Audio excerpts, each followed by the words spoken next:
Eastern. Strategy Talk now. Well, Republicans have dominated all the talk in Iowa over the past few weeks. Largely overlooked is the fact that President Obama is also running there. And even though he's unopposed in the Democratic caucus, the Obama campaign is taking Iowa seriously, using it as an opportunity for the November election. Now, on Tuesday, the president will hold a web chat with supporters in Iowa before heading to Cleveland in the critical battleground state of Ohio. And I'm joined now by Democratic strategist Debbie Dingell and Republican strategist Chip Saltzman, who was campaign manager for Mike Huckabee back in 2008. Thanks for both of you, or to both of you, for being here, and Happy New Year. Debbie, I want to start with you. What does President Obama's defense strategy in Iowa need to be this week? And really explain to all of us, how unusual is it to set up the war room in Iowa? Well, I don't find it unusual at all if you know the Obama organization. Their strength in the last election was their ground operation, and they take every opportunity to make sure that they are engaging their volunteers. They engage people on a one-to-one basis and use every tool that's available. This is not a warm-up for them. This is get organized.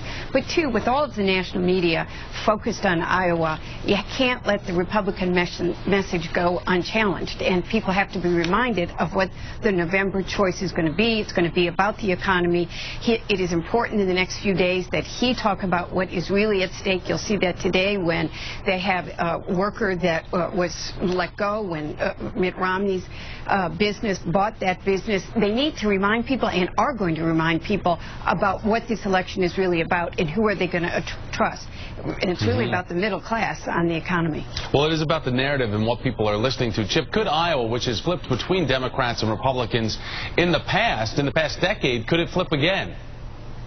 Absolutely. If you see the trend in Iowa, 4 years ago, really, Iowa launched Barack Obama, and our nominee didn't compete in Iowa, which was John McCain, so he won fairly handily in Iowa. Since then, a Republican governor's been elected in Iowa. We've got control of the legislature in Iowa. There's been a lot of movement towards the Republican side, and Iowa is historically this perfect swing state that goes back and forth. Where else do you have somebody like Senator Harkin and Senator Grassley from the state? I mean, it's really split down the middle.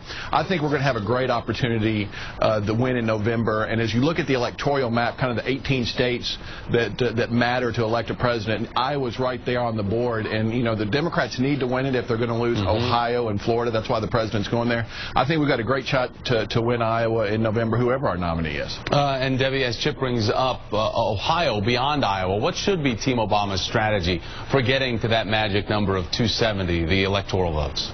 Well, he's got this can be a very competitive race. That's what makes it so interesting for so many people. The independents are clearly his target.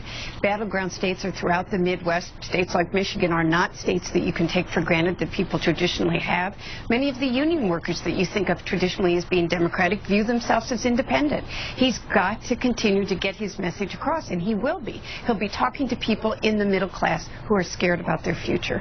And Chip, with this enormous Obama re-election campaign, the apparatus of it already in place, how does the eventual Republican nominee counter all that, especially if what we're watching now, or what we've seen leading up to Iowa, this primary contest, drags on for months to come? Yeah, I think the best thing for us actually is Barack Obama. That may be our best asset. It's what he hasn't done in the last 4 years. He hasn't delivered on this hope and change message. The economy's not fixed. It's not nonpartisan in Washington. It's Barack Obama himself. The re-election of a president is based on the president. He has had not a great 4 years, and I think that's going to be the message in November. And from the Republican side, we've got to focus on those 18 states. It's about jobs. It's about jobs in Ohio. It's about Florida, North Carolina, Virginia, those states that matter. We're going to be hitting the ground game hard over there and taking the message of jobs, jobs, jobs all over the country. Debbie, would you disagree hope and change has come over the last 3 years?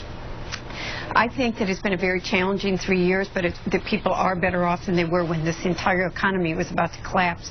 When Barack Obama took over the presidency, Chip's absolute, this campaign is about nothing but jobs, jobs, jobs.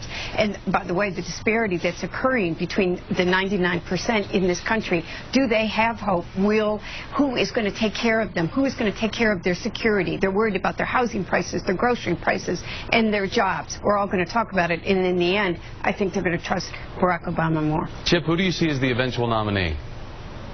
Well, we're going to start finding that out Tuesday night. We've obviously got some great candidates out there. Mitt Romney, I think, has kind of been the nominal front runner from start to finish so far.